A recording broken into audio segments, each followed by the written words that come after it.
고집군인에 대한 차별 대우 때문이었습니다.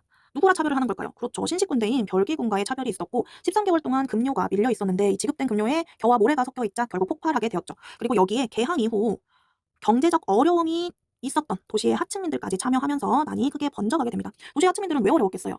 자, 개항들이 추진되면서 배상금이라든지 각종 무슨 설비 자급들 개화 추진에 나가는 돈들 다 누구 거야? 그렇죠. 백성들의 세금으로 충당을 하는 거죠. 이런 것들로 인해 도시 하층민이 참여하게 되었다. 그래서 전개 13개월 동안 밀린 급료에 겨와 모래가 섞여 있자 고집군인들이 봉기하게 되었고 정부 고관, 고위 관료 및 일본 교관을 살해하고 일본 공사관을 습격하게 됩니다.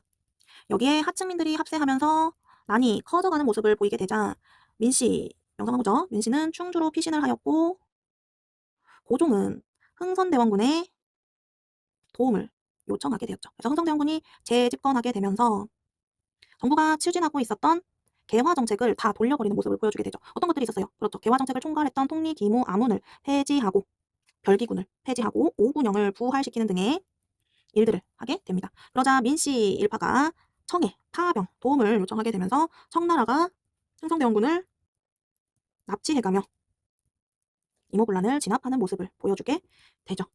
그래서 이런 이모군란의 결과 어떤 일들이 있었느냐? 이모군란의 결과 일본과는 재물포 조약을 체결하여 배상금을 지불하고 일본 공사관에 경비병의 주둔을 허용해주게 됩니다. 그리고 청해, 내정 간섭이 심화되는 모습들이 나타나는데 어떤 것들이 있었느냐 하면 이 청나라가 조선 내정에 고문으로 마건상을 보내고 외교 고문으로 멜렌도르프를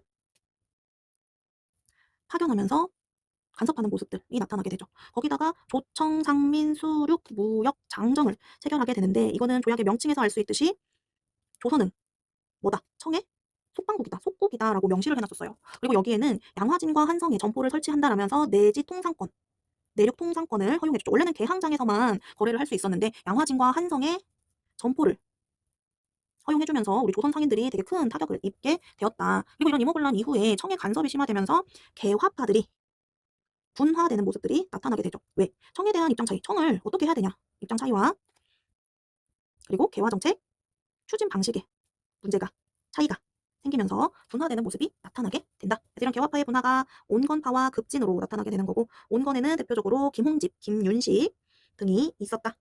그리고 이들이 청의 양무운동을 개혁 모델로 삼아 점진적인 개혁을 추구하였다. 동도 서기의 정신, 동양의 정신은 그대로 되고 서양의 기술만 받겠다. 반대로 김옥균, 박영효 등이 있었던 급진개혁파 친구들은 일본의 메이지 유신처럼 기술은 물론 사상까지도 수용하겠다라는 문명 개화의 정신을 수용하는 모습이 나타나게 됩니다.